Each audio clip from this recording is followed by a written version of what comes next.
We would get in a lot of fights drunk. Everybody has their dark place, but they need somebody to be able to talk to and to escape that dark place. And you still have to be open to them. We literally started hanging out at a funeral for somebody that died of alcoholism. I know. And everybody was drinking after the funeral. We went to the liquor store. It's insane. Everybody came back to my house and we were all drinking. Yeah. So many wasted events, so much wasted money and friendships that have been ruined because of thinking that you're having a good time. Today we have a special episode. We have my husband, Jonathan, usually the guy behind the camera, but I've had a lot of questions about our relationship since we've quit drinking.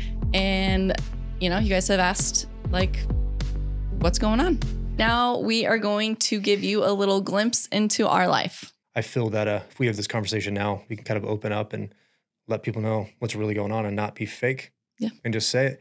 So I think if you guys have any questions or comments and you want us to do future videos like this, just leave a comment below and we'll continue doing this if it works. Yeah. So, but it takes you guys to comment, like, and share. That way we know if it's working or not. So if you like it and if we can help just one person, that's all we care about. Yes. All right. So let's get into it. Let's talk about our decision to quit drinking. Mm-hmm. So you quit drinking in May. Correct. And you quit before we all decided to do 75 hard. Right. What made you decide to quit drinking? My daughter.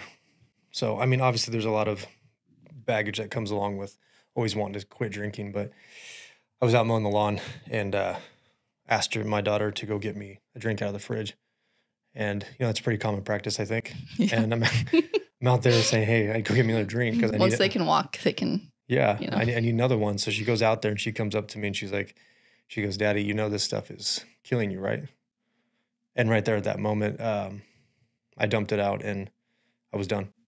That was after Memorial Day weekend. Yeah, and there wasn't even a thought of going back, because how can I be, what kind of example is that if my 7-year-old daughter's looking at me and she's saying, Daddy, that stuff's killing you?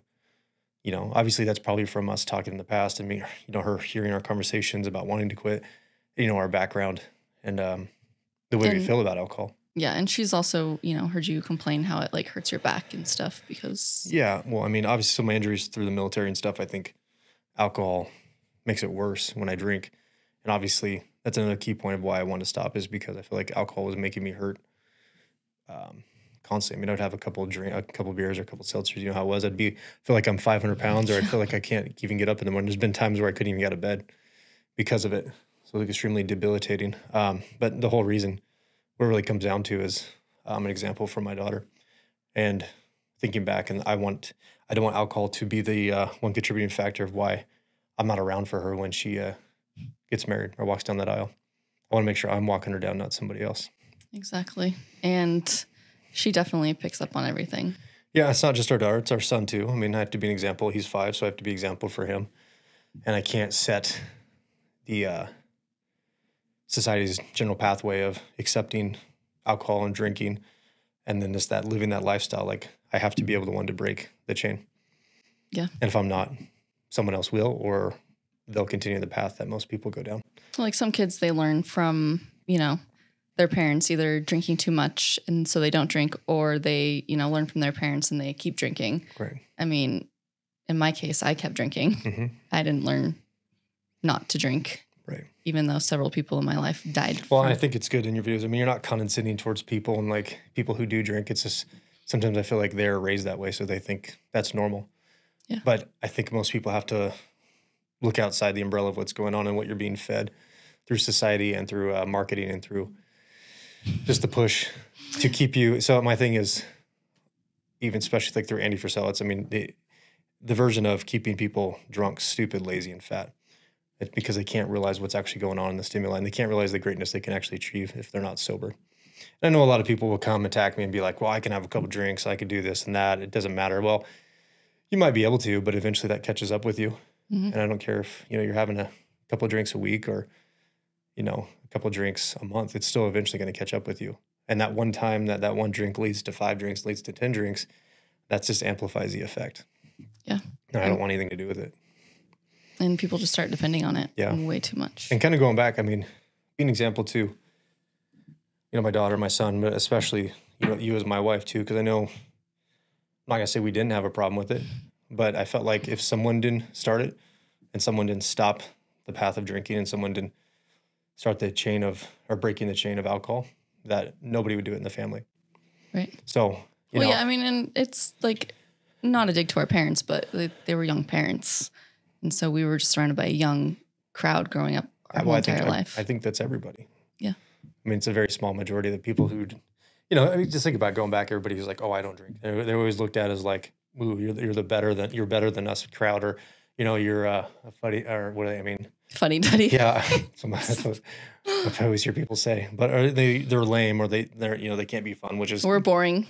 is entirely untrue, because the people who are sober actually remember the experience and enjoy it. Unlike the people who are drinking, wake up and can only remember like 20% of what actually happened that night before.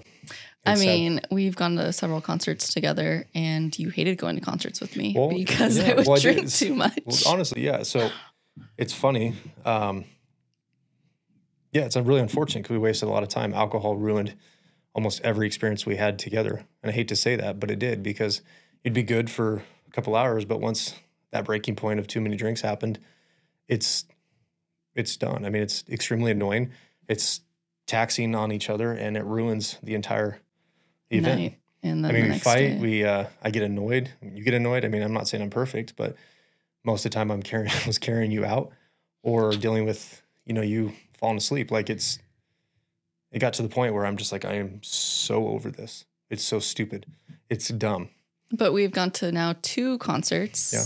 My first rock concert, and then we went to a really redneck concert. But yeah, it was cool. But honestly, like, I mean, because being sober, like I'm not a very, you know me, I mean, with my 2 deployments and, you know, my background, I'm not keen on like large crowds. I don't like being surrounded by people, especially drunk people and people I can't control. Mm-hmm. I mean, I hate being in environments where I can't escape or I can't control the situation. So it's very mentally taxing for me. But our last 2 have been great. And actually I enjoyed them. And that's different for me because I can't stand people. You know that. Yeah. So I hate to say it, but I mean, a lot of people are just annoying, especially in that type of environment. So how have you overcame when people, I mean, since May, you've been asked several times if you want to drink, and pretty much you just say, no, I'm good. I quit drinking. And then that's all I say. I mean, that's all I can say. It's like, I'm good. Like, I'm not the type of, I wasn't the type of drinker. Like if I'm in this situation, I have to drink. It was always a choice of mine. That was me. What? I was the one that had to drink. Yeah, no, it was. And I mean, not being derogatory towards you, but it's what really turned me off of alcohol was seeing my wife going from 0 to 10 within a span of 45 minutes and being completely pissed off. And it's horrible. And especially if the kids have to see it. And then enough times I'm fed up with it. And I'm not saying I'm perfect. I'm saying there's situations it's been opposite, but it just got to the point where what kind of example am I being for our kids and you? Yeah. If I can't stop, you can't stop. I mean, if I'm bringing it around, that's a huge issue. I think a lot of relationships are damaged by the aspect of, well, one person's stopping, one person's continuing to drink. It's never going to happen. No, it's not. And even if it does happen, fights will continue to break out because they'll go to dinner, one person won't drink, one person will, an argument will start. Person drinking gets a little too tempered about it, and it's off to the races from there. I mean, there's been several times where when I was still drinking and you weren't drinking, and I would be like, "What, are you better than me?" Like, yeah, and it's always that same argument. Just like we went to dinner the other night with some friends, and they were asking me the same question: how do you deal with people that want you to drink but you don't want to? And I say I don't want to be. I'm not condescending to them at all. I'm just saying, hey, I choose not to do that, and it's not right for me. But I'm not going to tell them what they have to do. If they want to drink to have a good time, that's their. Yeah. I should say that's their problem now. Yeah. It's not mine, and I don't care. It's if they want to better themselves and they want to talk about why I'm doing it. I'm but this couple that we went with, they hardly drink at all. No, but it was a conversation that got brought up at dinner, like how people treat you differently. And I've never been a hardcore alcoholic. I mean, there's been times where I got back from my deployments where it was pretty bad, but I tried to break away from that. So people are probably going to ask, like, how did you overcome coming back from deployments and overcoming that drinking? Because honestly, coffee. So kind of going back to Iraq. So what happened is we would work night missions. We'd be out for 14 to 16 hours a night. I'd come back super amped up from my missions, not sure how to calm down. And you think, I don't know, there's a lot of studies about like ADHD and calming down from caffeine and this and that, whatever. But whole different topic. But what would happen is we got these care packages and they'd have these coffee bags in them. And then I would smell the aroma of coffee and then I would make coffee like I'm snorting it. But I would smell the aroma of coffee. I'd make it. And I got so tired of drinking water because I was drinking so much over there. Is I would sit on the outside. It'd be weird. It'd be like 100 degrees in the morning because we'd come back, in the morning time. I'd be just smelling the coffee and it just instantly calmed me down and actually helped me sleep, which is weird. I mean, we joke. I don't have that bad a dependence on it. I mean, I have a couple cups a day. But it's one of the things that has helped me quit drinking also is like in the afternoons when it's like that 4 to 6 o'clock hour, I will grab a cup of coffee because it just takes that something about it. It just like, I think you were more of had to dependent. You had to drink to get drunk to escape. I was more of, I wanted to drink because I felt that if I got buzzed or drunk, I was enjoying the situation more. And I was more lively, which is completely opposite because now the fact that if you look around and if you're completely sober and you see the way people act when they're drunk, I mean, they're extremely slow. They're annoying. They slur, like they can't enjoy the experience. I'm not saying everybody, like, I hate this thing because I know a lot of people who do drink and that's their. Well, we just see it from a different, like, I know, but I'm not saying I'm not better than them. I choose not to engage in that more because I want to enjoy the experience. And I feel like people are not enjoying life at the fullest if they are completely so numb and sober to something else. I mean, it's a chemical that's changing their brainwaves. I mean, that's what it is. Yeah. So you just do it. You just overcome the social anxiety of being in crowds now. Yeah, it's extremely hard. But I mean, Andy Frisella literally, he says it in his podcast, like, you just do it. Like, yeah. And there's some situations I won't go to, and you know that, and you can tell when I can't get you to a haunted house or a corn maze. No, I mean, it's just because I don't know. It's just a situation where I don't want to react negatively to the situation, especially if my kids are around or something like that. Like, it's not worth it to me. Yeah. And it's not worth it for us to go to an event and meet one. So let me take that back. So if we go to an event and I'm drinking, my always thought in the past was I could relieve that anxiety and pressure, but it never actually relieved it. It made it worse. Because then you'd be worrying about me getting too drunk. Well, yeah, I'd be amplified about that. Then I'd be drunk, and then I couldn't react to if a situation would, happen, or if we got into a bad situation. Now it's just me. Now I'm completely sober, and I can reevaluate the situation and look at it. I can find my ways of escape. I don't need to engage with certain people. It's just something I'm working on. Yeah, we stay together now. We don't like separate. Well, no, then that used to be horrible. So we used to have different drinking crowds. So if we'd have a house party or we'd go somewhere, I wouldn't see you all night until you were passing on the floor and I was putting you to bed. On the floor. Well, no, I'm being, if you want to be real and raw about it, I mean, and I grow extremely numb to that and pissed off, and I started to resent you because of it. And I think this was a big life-changing moment for us that we're not doing this because I haven't been put in that situation. But I wasn't right at the same time where if I was out doing something, we were completely separate at an event, which was horrible. I mean, who knows what could have happened at that point? Yeah. I mean, I'd be out rolling razors in the backyard and you'd be out passed out in the living room. What kind of example? Well, that's kind of a true story, but that night I was sober. But I'm saying, like, that's the kind of events that would happen is it's two extremes. There's nobody's right in that situation. I feel like a lot of the times, like, we weren't both shit-faced at the same time for the most part. Like, in the beginning, when you got back my rack, it was. But I mean, there was, like, in the middle. Yeah.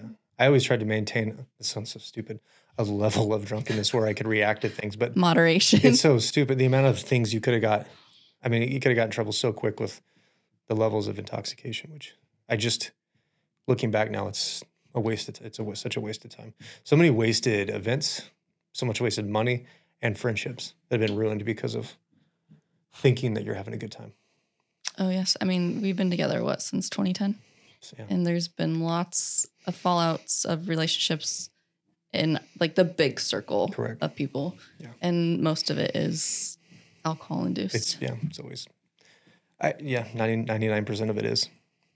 And that's why I just choose to stay away from it. Yeah. All these years, the last, 2 years maybe? You've been trying to get me to do 75 hard with you. Mm. And I always said, no, I don't want to quit drinking. Yeah. I was like, I got it. I can do everything else, but I don't really want to quit drinking. Right. But for some reason, this time was different. We both did it, or we both finished it. And like, what sparked you to be able to finish it this time? I mean, obviously, probably me. I think what sparked it was our teamwork, which I think that's something we've been lacking for many years. Honestly. So you think doing 75 hard, quitting drinking has helped our team? Like we act more of a team now. Me and you? Mhm. Yeah, I think our family together. In the past, it was always us doing our individual things, which I absolutely can hate. I think we've had a lot of fights about why are you trying to do your own thing when we should just be a family. And Mm. that's the way I've always looked at it, is like, why are you trying to, like, why do you want to have your own bank accounts? Why do you want to have your own, like, why do you want to go do this and that and not involve us? Because I'm always the type of person that's very involved. I just want to be a family unit. But at the same time, I was wrong for what I was doing. And I think when we had the moment to do 75 hard, I realized when you were on board, it was finally a moment that we could be a team together. And honestly, that's what kept me going, and that's what kept me completing it. I mean, But in the very beginning of 75 hard, like you were like, well, you're probably gonna fail because of drinking. yeah, And no, I didn't, honestly, like, I did not have any, hope for me. no, I didn't. I had zero hopes that you would survive past 2 days. Just to be honest with you, I did not have any, and then maybe that's my bad. I mean, but from the past experiences, I was like, no way. So I thought I'd be alone again, doing it on my own, just trying to better myself. But you've really stepped up, improved. You started your YouTube channel. You've done things. You've helped people. You've changed lives. I mean, the comments you read are amazing. I mean, you get a lot of haters out there, but you have overwhelmingly positive responses, and that's what it's all about. Yeah. I mean, one, not to make people feel like they're garbage for drinking, which I think you've done a pretty good job doing, and two, you've helped people that are wanting to actually change their lives, which is Well, it's pretty like amazing. 75 hard changed my life. And then with my life changing, it's like I feel like I'm changing like so And- many other people's lives. Yeah, and I feel like a lot of people can fall back into the trap, and it's pretty easy. I mean, I think we've been camping a couple times. You were going through 75 hard, and you actually had a drink in your I hand. literally, Yeah. but it wasn't opened. It was I know, and literally I'm in my like- hand I'm like, between this my is it. legs. I'm And I like- was like, I'm like, we're why am done. I doing this? Like, I Yeah. don't need to like stop And drinking. going back, actually, I've enjoyed the camping trip sober because I've been able to enjoy you, and that's weird to say, but I mean, We don't just sit around all day long just drinking and then No, like it's taking drunken naps so and stupid, so dumb. Because what does it lead to? Then you got bikes there, and you got razors, you got quads, and all of a sudden now the night drunk rides. Like, how stupid! You got kids everywhere, and like, our last camping trip, I was so full of anxiety, and you were like, Megan, this isn't anything different than the normal. And you were just like, but you're not how drinking much, this time. How much more aware were you of the situation? I mean, like 100 and yeah, you had a whole different level of anxiety because you saw, I mean, different campsites and campers and people that are drinking. The amount of chaos that happens because of. like the row of side by sides that like fly by. I mean, that was us. Yeah. Can imagine that was us. Yeah. It was sad. But anyways, 75 hard has changed us, and I think we have a lot to still work on. And I think we need to go through it again as a team, even though it's difficult. I think that's what we need to do, and then make it better this time, and then just stick with it, because I think it's too easy. Life it's too easy to get trapped back into the traps of life, and then be in a situation where you break that habit. I mean, I have zero desire to even drink alcohol. I mean, I don't even I'm not even tempted by it, but I'm not saying I'm imperfect to a situation that could happen where I end up doing it or get in a really bad, depression or something, and it comes up. So I'm always on guard and always trying to figure out ways how to avoid it. So I think it's going to take both of us to do that. yeah. So for couples that have asked, or subscribers that have asked, like, how we finish 75 hard, and like, I really think that you should be doing it for yourself, but I feel like you have to have somebody doing it with you to keep you accountable. And it's really hard not to do it as like, especially if you're married, to do it like solo, because you've tried so many times to do it. Yeah. Well, And to I be wasn't honest with you, doing it. Most people are weak and they're lazy and they're undedicated. Not saying I'm not one of them, because I've tried many times, but I think it helps. But I think mentally people need to get into a space where they envision themselves being healthier, better, losing weight, and being chemical free. I know it's hard because a lot of people are like, I can do this and I can still have a drink here and there. It's like, yeah, you can.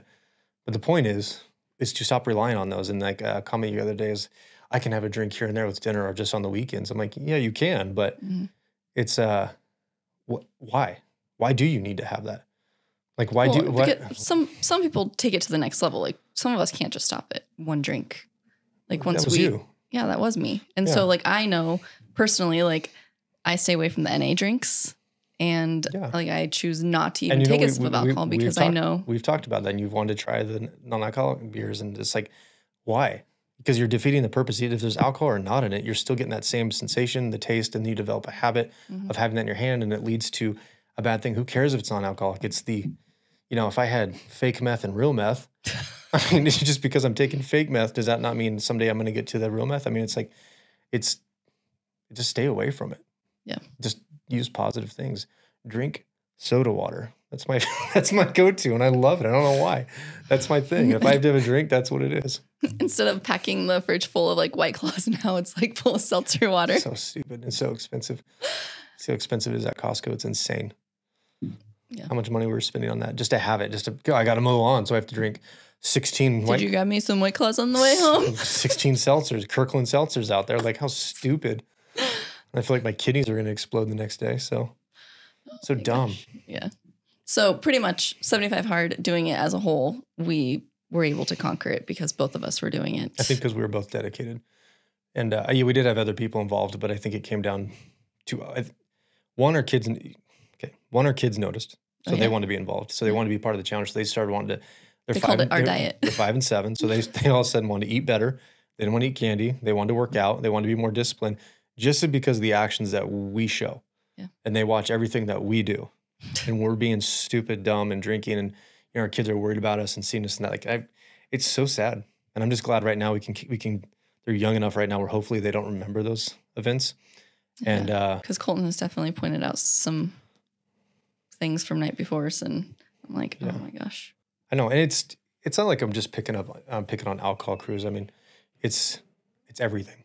It's drug use. It's smoking. It's like alcohol. it's like your lifestyle. Like, do you want your kids to be healthy or unhealthy? Like, do you want to set the examples for? And I struggle with it because obviously, I mean, people would consider me, far right or whatever, but I'm very freedom oriented, and I like people to have freedom of choice and they can do whatever they want in their bodies. But that's why I'm saying I'm not judging other people. If people want help and they want to talk about it, I'm here.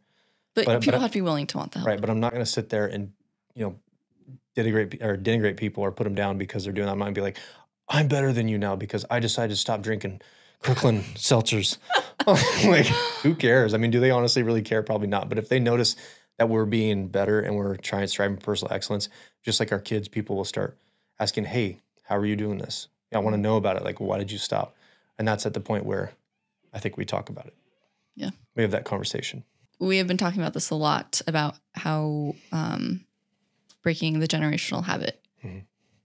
Nothing against our parents, but I feel like having us when they were 19, 20 years old, like they were still in their party phase. Right. I mean, yeah, we did too, but we had kids in our 30s or like late 20s, early 30s. But I feel like we started going down the same trap of parties that we grew up with. I don't think that's a generation. I think that's a society thing. And yeah, granted, if you're having kids and you're in your mid 30s, late, early 40s, I mean, it's pretty late in life and they're probably past that point. Maybe not. Maybe they're into red wine and white wine at that time, but I wouldn't necessarily blame. I mean, I don't blame anybody for the way they are because I don't have the right to blame them. It's their personal choice. And I have no grounds to sit there and blame them because that's their choice, if that makes sense. Yeah. I'm not going to sit there and live my life. I've tried. I've been angry over the past. I've been upset, but at the same time, it helps nothing. All they can do is be there for them. And one, either pull away, or two, realize that I'm a rock that they can come to and they can better themselves if they want to. So like that generational habit, like. Well, break it. Okay, you're talking about generational habit. Yeah, I mean, but I think it's, again, I think it's a society thing because no matter any event that happens, we are in the trap too. You get together, drinks. You go out to dinner, drinks. You have a barbecue, drinks. You 4th of July, drunk. You go over to somebody's house and you feel like you have no conversation because you're not drunk. Start drinking, conversation happens. Night parties, drunk. I mean, what? Everything. I mean, even auctions, they get everybody drunk to spend money. You go to concerts, everybody's drunk. Like, alcohol has infiltrated everything, and I think it's just a societal thing where people that's the thing to turn to. Once you reach that age, it's the whole thing too, like your son's of age now, so it's time to have a beer with dad. Like, it's like, I get that. I get that bonding moment, but at the same time, like, there could be so many better things to bond with your kids over instead of a beer.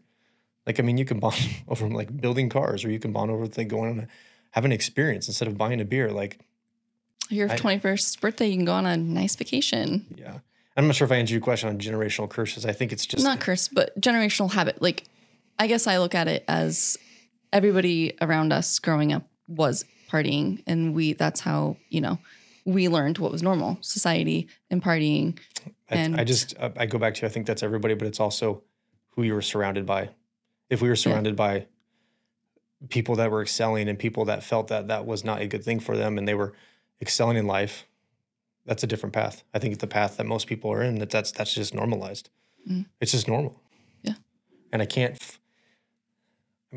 I can sit there and be mad and upset all day and fault people for it, but really it's their choice, and they have to have an awakening to realize that they are trapped by a substance.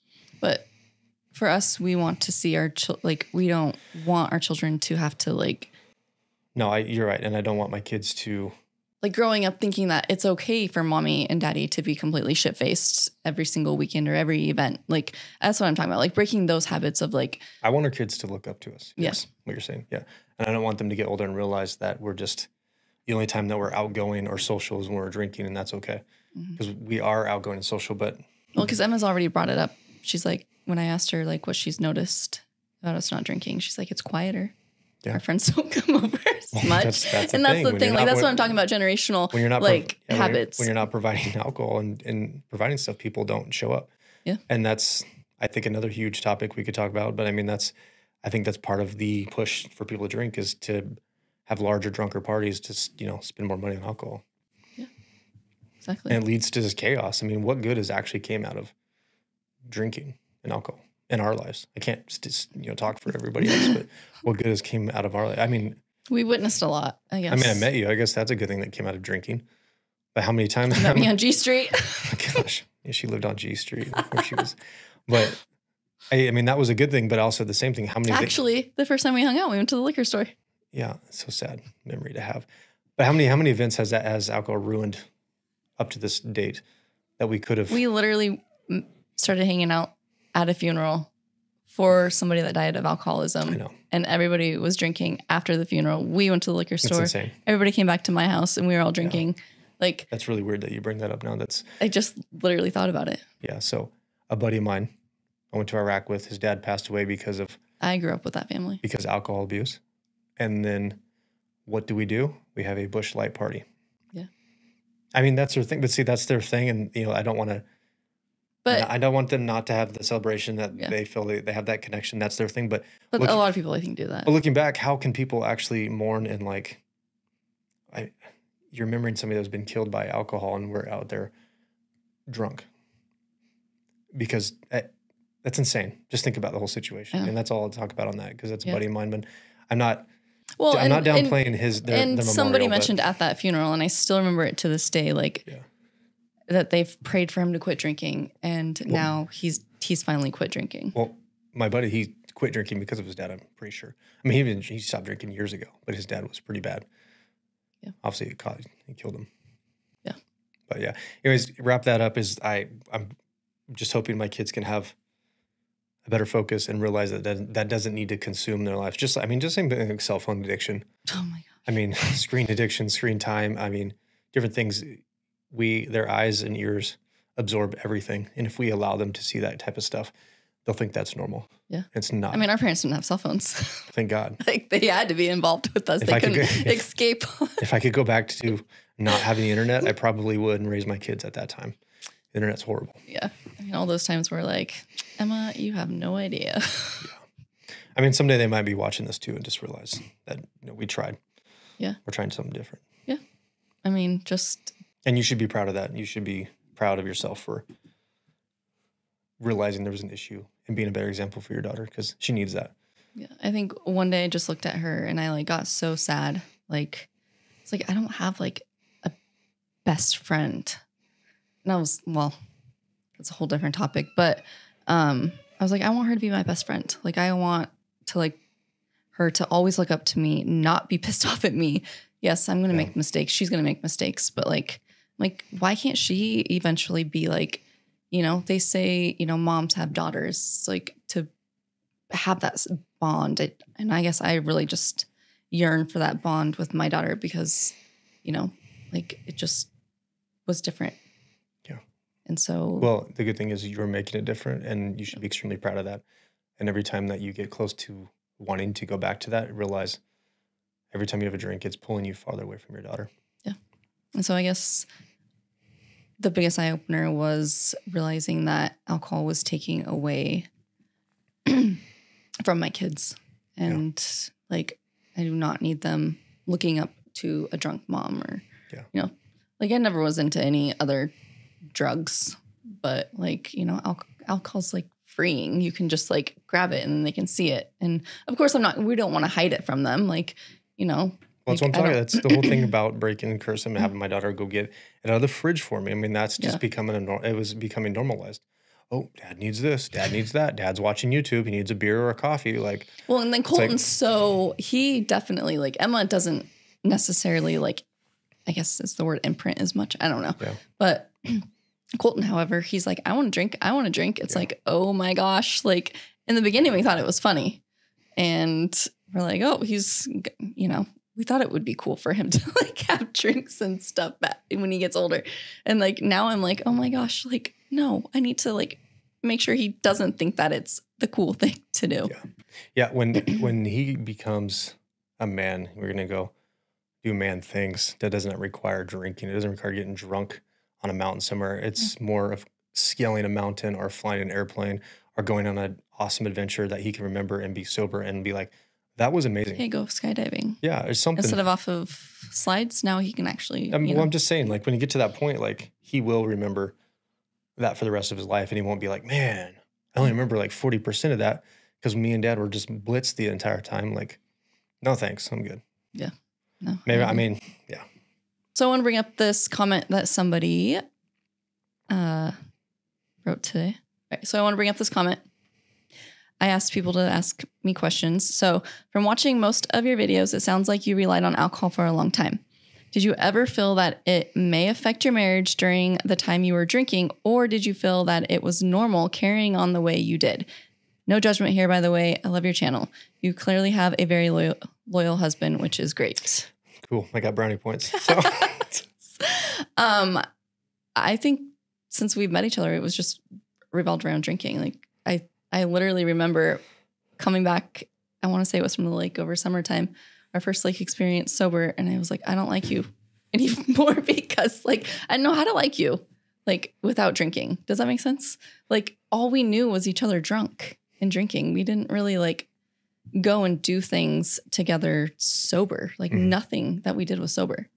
Yeah, it's unfortunate. So we've been learning a whole new, like. You meet somebody new when you're sober. Yeah. So you said you resented me and, you know, like, yeah, our marriage definitely suffered a lot, I think, because of alcohol. But I mean, we don't need to go into super deep details, but. Well, I mean, there's not really many details to go about. It's about the alcohol destroying every event, alcohol destroying friends, family, conversations, events. We would get in a lot of fights drunk. And and that was one thing Emma noticed. She's like, you and Daddy don't fight as much. Well, yeah, it was over stupid stuff. It was just like, I wanted to leave, you didn't want to leave. Boom, fight. It was, he said this, she said that. Boom, fight. It's being hypersensitive. Yeah. Somebody told you, I told you, hey, instead of having 9 drinks, let's stick to 7 tonight, and you just boom, explode. I mean, but you know, being that way, or somebody looks at you wrong, and it's like boom, argument.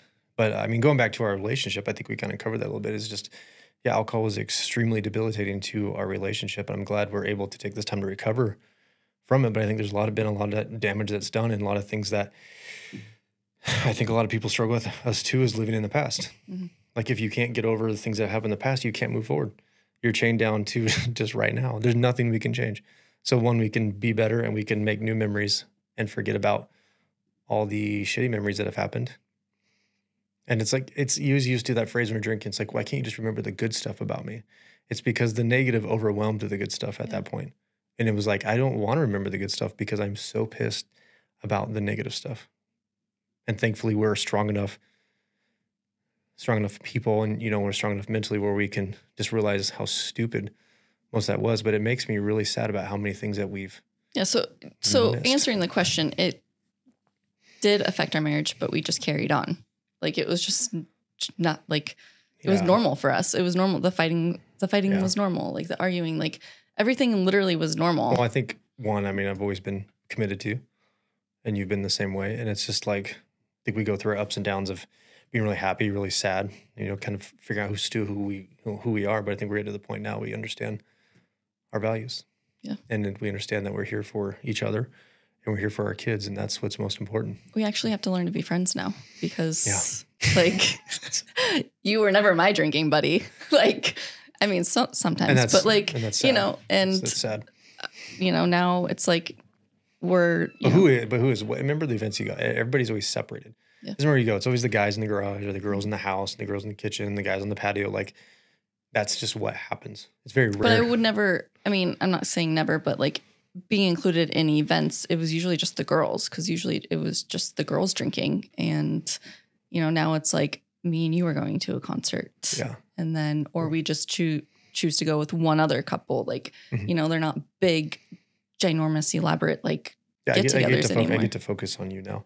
I mean, that's a very broad question. I'm glad you brought it up. And I'm just saying, I mean, alcohol, just kind of an easy answer to it. Alcohol affected absolutely everything, made it completely miserable. There's not one memory I have good of alcohol consumption. I mean, there might have been good moments of it, but like, I don't care because it's been this deep cloud or dark cloud of alcohol has came over the entire event. Yeah. I mean, even when we went to Vegas to get married, like literally I was pissed off at people for You're pissed off. being Everybody too else drunk. is fighting, So then I got drinking. way too drunk the next day and was hungover on our wedding day. Yeah. And a lot of issues happen, fights happen. It's just, it could have been so different. Yeah. But again, like say we can't dwell on the past. We got to get past that. Yeah. And the only way we're going to learn is to just get past it. We learn from our past, and then, other people that resonate with our story learns from it. Also realizing that storytelling's good, but living in the past is different. Yeah. We can tell stories, but we don't need to relive that. But realizing that like you can overcome like the negative that has happened and move forward. You can. And I think it starts with that attitude of just not judging the situation or people. And that's my opinion. You could differ from that, but if people don't want to change, friends and family, people are close to you and they're just continue that way. They're called boundaries for a reason. Yeah, but you just accept it for what it is. And it eventually get to the point where they're like, I need to change. And then I always have open arms for them as long as, I will have very closed arms if they harm you or my kids or family, because that's pure darkness I want to stay from. But if they're struggling in their own battle that they need to battle, then come and talk to you. I will always accept them for that. Yeah. I will never shut anybody down just because they're stuck in a very dark place. Everybody has their dark place, but they need somebody to be able to talk to and to escape that dark place. And you still have to be open to them, unless they've caused massive damaging effects in your life, which at that point you close people out. We can literally go on and on and on and on and keep telling more stories. Good. But taking from this, it's just you keep going. Like you don't look back. You don't like you said, you don't live in the past. It's day by day. We just make it happen. Yeah. Yeah. You learn different things about each other. You learn to just do things together again. Which is good, that's what we're meant to do. And that's what it should be. Yeah. I don't need to be doing events separately from you because alcohol's involved. Yeah. I mean, our kids appreciate it a ton more. Yeah. And that's really, you're my priority, number one, and then they're my priority. Yeah. That's the way it is. I mean, if I'm not treating you as my number one priority, I'm failing at all aspects because I'm supposed to be the husband, I'm supposed to be leading. So if I'm not doing something right, then we have a big problem. Yeah. And I mean, you have definitely mentioned many times where you have apologized for not leading the family correctly, but now we're both together in this journey, and and that's you've become such a stronger leader since. And so have you. You've become very, I wouldn't say motivational. You've become inspirational to people, which has been great. And it's very, it makes me very emotional seeing those comments because I never thought in a million years people would be writing you about thanking you for helping them get through their struggle with alcohol. When just a few months ago, it's mind-blowing. A few months ago, I wanted to get as far away as possible from you because of alcohol. And I think unfortunately, a lot of relationships that could have been destroyed because they just don't have that. They don't have that strength just to make it right past that. But they've got to talk to people. They've got to talk to friends that are trying to better themselves. They got to seek personal excellence. Yeah. And if they're not, they're going to be stuck in that revolving door of good times and bad times, good times and bad times. And then eventually it comes. And that's my whole wrap up. The whole thing is when people are like, I can just drink occasionally. All it takes is that one time you drink to just royally screw up. Yeah. That's all it takes.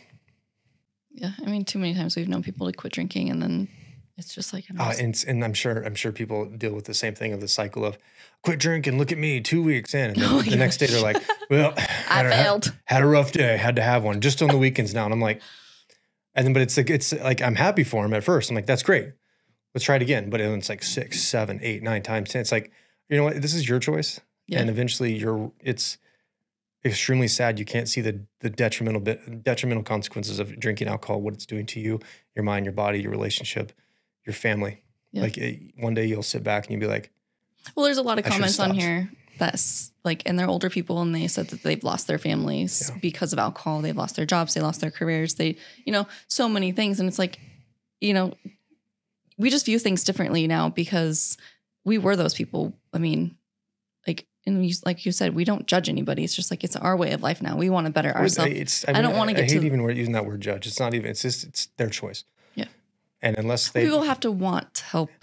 And I go back to unless it's life or limb and they've caused me massive damage or my family or my kids, or they're causing issues with their lives, I will help them fight the battle until the day I die. But if I lead them, common saying, lead them to, water, and they're not going to drink the water and they're going to drink alcohol instead, I'm sorry. Because I have friends and family that are still stuck in the stronghold of alcohol and they cannot get away from it. And it's justified as, well, what's the problem? Or I just need to drink to get the edge off. That's the problem. That's why you're continuing to feel like crap. I had a really bad day. It's that's why you feel that way. And until they can wake up and be like, and it's always like, well, you're young and you don't understand. I'm like, no, I understand enough. I've been through more life experiences than most people have been. I've seen things that I couldn't wish on my worst enemies. That's aged my mind about, 100 years. Yeah. So it's like when they try, I'm like, oh, you're just a kid. You don't understand how hard life gets. Well, actually I do. And I keep that inside and it's stuff I'm working on to let out. But I'm just saying, got friends and family that are stuck with the addiction, and I will always be there to help them because, they're important to me. Yeah. And I don't want to close them out unless they cause massive harm to my family, which that could be through actions of alcohol. And so it's a very slippery slope on how I use that terminology. Yeah, no, I agree. Yeah. So if you enjoy this conversation, please comment below and let us know. And let us know if you have any more questions.